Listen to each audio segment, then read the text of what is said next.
So this is the new Kirin V2. Tempest sent me their new keyboard, right? It's an upgraded version of the Kirin V1, Tempest Kirin V1. So I'd like to thank Tempest for sending me the keyboard to review. Pretty cool of y'all. And yeah, let's get to it. I'm your host Thiru, and this is Random Review Squad.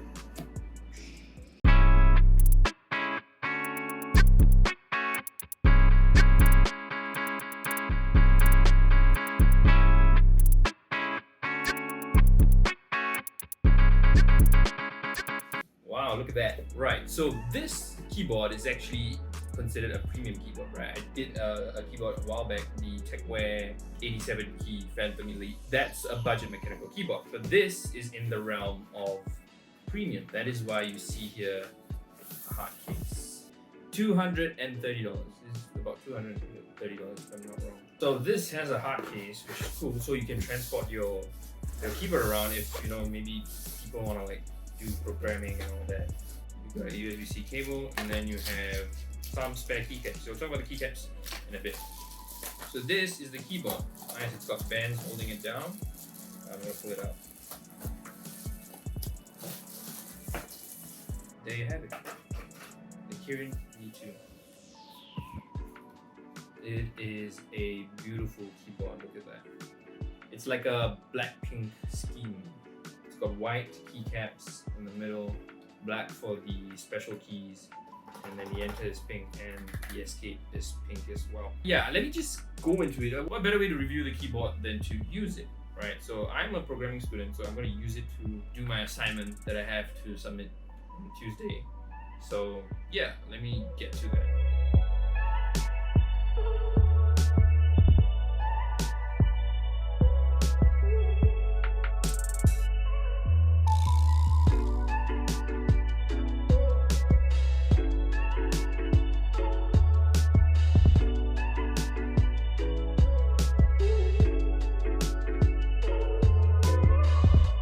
Let's go through the specs of the keyboard, right? So this is an upgrade from the Kirin V1, which is I think it came out quite a while back. It was one of the first products of Tempest. And okay, so these are portable keyboards, right? So they actually come with Bluetooth, and it's Bluetooth 5.1. So you can actually either connect it by USB-C. Here you can see this, all right? USB-C. Or you can connect it by Bluetooth. There's a way to turn on the Bluetooth and turn off the Bluetooth. So we'll do that in a bit.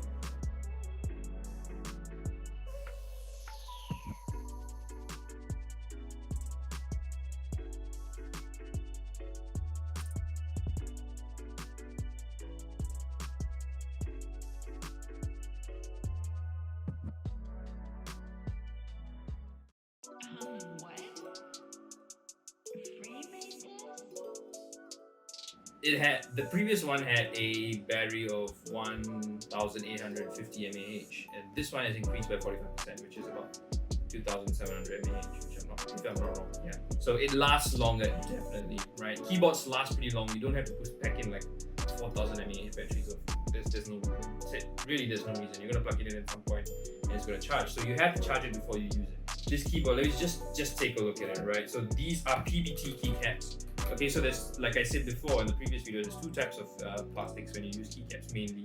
There's ABS and PBT, and PBT is the better one.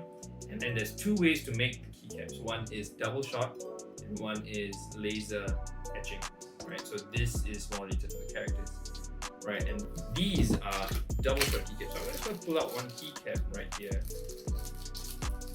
Okay, as you can see, the black is like the main key, and then the enter is like a pink color. Okay, I'm not sure if you can catch that on camera, but when I flip it around, you instantly can see that there's a layer of black and then there's a layer of pink. So this is actually a second piece of plastic that's been molded in to fit this character. So this character, it will never fade away, right? PBT does not shine, it doesn't become shiny over time. So that is pretty good. For $230, you would expect this to be honest, yeah.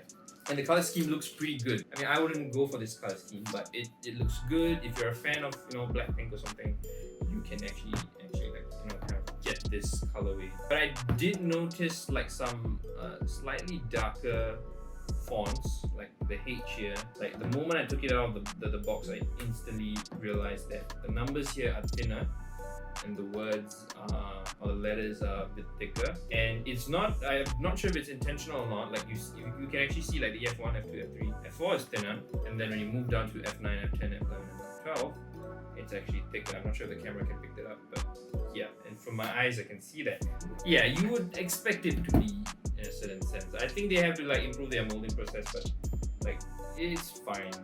Usually people don't pick up on it, but when I took it out, it kind of hit my eye, caught my eye, like there's something off about it, and then I realized it's the lettering. So that's not a big deal breaker. To be honest, you can just buy like more keycaps from them, because the base, to be honest, is pretty simple base. It's got a Tempest logo on the side, and then you go around, all around, it's an ABS plastic body, which I wish they didn't do. They could have done like metal or like a nice aluminium, or you know, like a transparent or translucent case or something of that sort. It's got these rubber feet as well, so it doesn't move, and then it's got these flippable feet. Alright, so it gives you some sort of elevation when you put the keyboard down, and you can type, right? Yeah, like I said, the body could have been better. It could have, like, for the price that you're paying, it could be better. But I think if you go into metal, the realm of metal, it starts to become very pricey. It goes up to like $300, $400. So I guess this is where they kind of like cut the cost. It still feels good. It's nice and heavy. I think it's about a kg. There's no flex in the keyboard. The keycaps and everything else is good. We'll do a typing test. I have a typing test ready.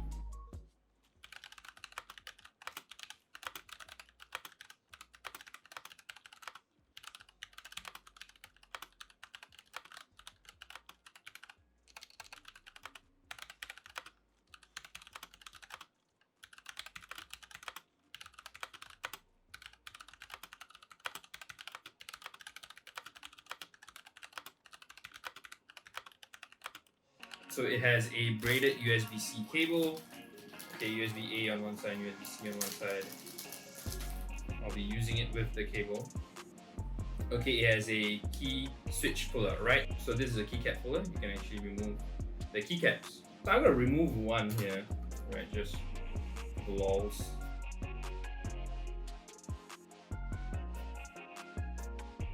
As you can see, this is a brown key switch. This key switch is the Novel Key X Kyle Box Royals. Alright, so this keyboard comes with 3 key switches. One is the Giron Yellows, if I'm not wrong. Yeah, Giron Yellows, the Kyle Box Whites, and the Novel Key X Kyle Box Royal. So I went for the Box Royals because it's a tactile key, and I've been trying to explore tactile keys. Yeah, this is one of it, because I'm using Quickie Plus Linears. They also send by some Giron Yellows and Kyle Box Whites. Cool stuff. Thank you for sending me that. Right, let's get back to the key switch. So you can actually pull out the key switch, right? I'm gonna try and pull it out right now, okay? Because this board, unlike the Kirin V1, is hot swappable. So what hot swappable means is that you can actually pull out the key switch. There you have it. I pulled it out. So you can actually pull out the key switch. There you have it. Yeah. So I pulled it out. I pulled out the key switch. You can actually pull it out, and you can see, as you can see here now, there's a gap here, and there's 2 holes in there. Okay, so these are where we can put in another switch. If you don't like the key switches, you can all pull them out, and then you can just swap them over. And sometimes it's also for maintenance sake, you're just gonna pull it out and clean up the board. Go ahead. This also has an aluminum backplate, which means the sound is slightly deeper.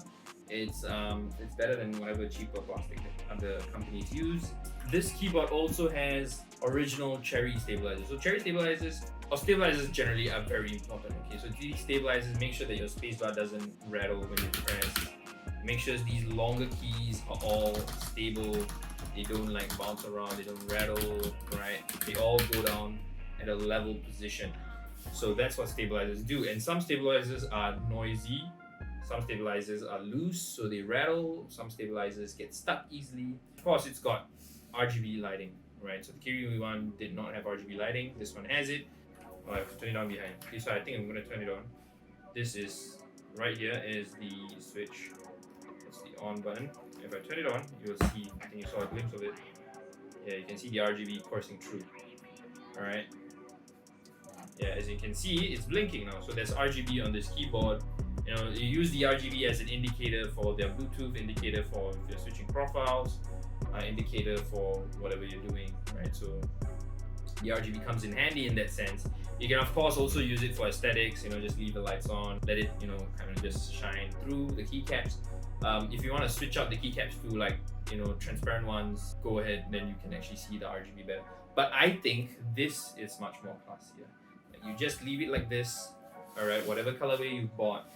Maybe turn on at most white RGB light. Okay, when you go into the premium level, you start to get a bit more classier, things get simpler but more sophisticated. So right, you just leave the RGB on at white light and you don't like go colorful, you know, that one's gonna, it doesn't fit the theme. There are a lot of premium keyboards that don't even come with RGB, and I think it's good.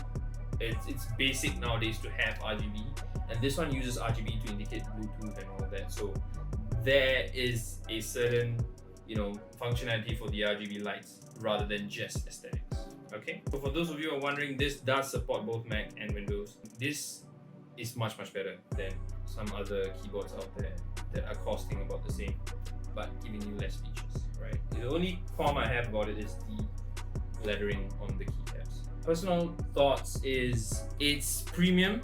It definitely is. The keycaps, the functions that it has, the RGB lighting, the Bluetooth 5.1, the battery portability and all that.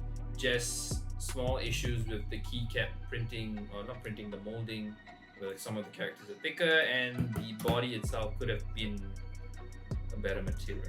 But apart from that, it is an amazing $230 for this keyboard is actually pretty good. Like, customs at this price wouldn't get you a Bluetooth or a wireless keyboard. You would just have a normal keyboard which has USB-C, and maybe you have RGB. You can check out their website. They have all the keyboards there. I'm not sure if they're sold out yet. Choose the right key switch, alright? Always remember to choose the right key switch, because that's what mainly affects your typing experience. It's cool to see local companies doing keyboards like this, because it's very hard to find keyboards like this that are local. You would have to go into like mass drop and all that, and they're from overseas.